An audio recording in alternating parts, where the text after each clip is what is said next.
Now what has to be installed are the corbels. And you can do this when the chair is just as a side assembly, or you can do it when the chair is completely assembled.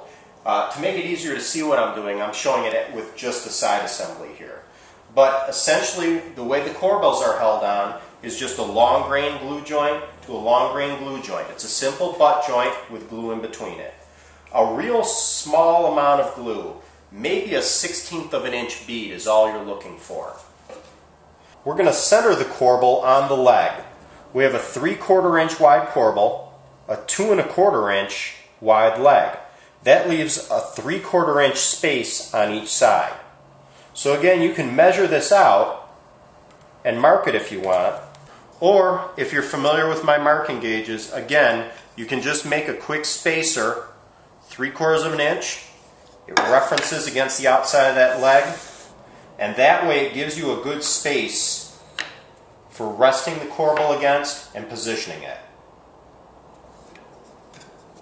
Once it's in place, you can use a few brads to hold it in place while the glue dries, or you can just put a clamp on there and hold it until the glue dries. On the bow arm chair, there is a difference between the corbels. If you're building a flat arm chair, ignore this step. But on the bow arm chair, you can see the top of one of the corbels has a little angle on it. And that angle matches up with the angle at the rear leg to arm joint.